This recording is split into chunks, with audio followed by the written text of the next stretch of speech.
माँ ने अपने ही हाथों से अन्ना के लंबे बाल काट दिए। फिर उसने उसे अपनी ड्रेस उतारने के लिए कहा। उसने उसे वह स्कूल यूनिफॉर्म पहनने के लिए मजबूर किया जो उसका छोटा भाई शियाओ युआन मरने से पहले पहना करता था। उस दिन से अन्ना को कहा गया कि उसे अपने बाल लंबे रखने की इजाजत नहीं है। उसे अब ड्रेस पहनने की भी अनुमति नहीं थी। उसकी माँ ने कहा कि वह अपनी बाकी जिंदगी अपने मरे हुए बेटे की जगह लेकर जिएगी। ये सब 3 साल पहले शुरू हुआ था। जब अन्ना 15 साल की थी तब वह और उसका 10 साल का भाई शियाओ युआन साथ में पानी में गिर गए थे। उनमें से सिर्फ अन्ना ही बच पाई। उसी पल से उसकी माँ का प्यार गहरी नफरत में बदल गया। उसके दिमाग में यह बात बैठ गई कि अन्ना ने उसके बेटे की जिंदगी चुरा ली है। कई बार उसने रंग बिरंगी गोलियां अन्ना के मुंह में ठूंसने की कोशिश की, उम्मीद करते हुए कि वह उस गलती को खत्म कर देगी जो उसके मुताबिक कभी बचनी ही नहीं चाहिए थी। हर बार अन्ना के डरपोक पिता उसे रोक लेते थे, बस इसलिए कि उन्हें उसकी माँ से थोड़ा सा भी स्नेह मिल सके। अन्ना ने इस बदलाव को स्वीकार कर लिया। उसने अपने बाल छोटे कर लिए, उसने ड्रेस पहनना बंद कर दिया, उसने वही पुरानी स्कूल यूनिफॉर्म पहननी शुरू कर दी जो उसके भाई पीछे छोड़ गया था। धीरे धीरे उसकी पहचान मिटने लगी। वह अपने मरे हुए भाई की एक जीवित यादगार बनकर रह गई। पूरे 3 साल तक उसकी छाया में जीने के लिए मजबूर होकर अन्ना एक ऐसे लड़के की तरह जीती रही जो पहले ही मर चुका था। जब वह 18 साल की हुई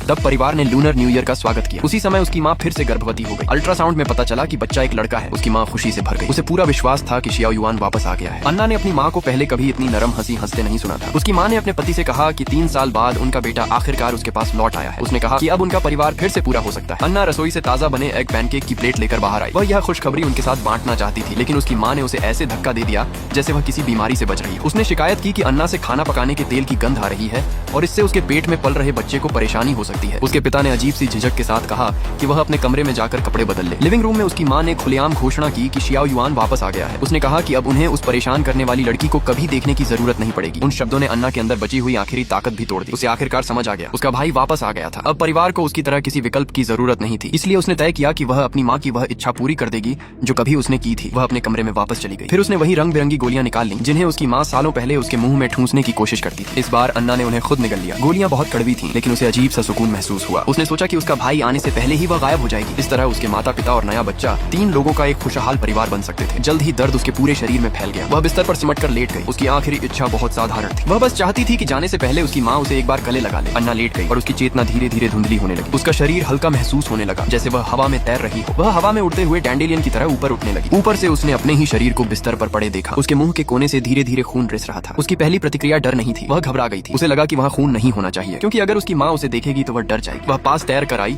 और अपने पारदर्शी हाथों से खून को पोंछने की कोशिश करने लगी, लेकिन चाहे वह कितनी भी कोशिश करती वह दाग मिट नहीं रहा था। वह पहले ही चुपचाप जा चुकी थी। वह अपनी माँ को फिर से परेशान नहीं करना चाहती थी।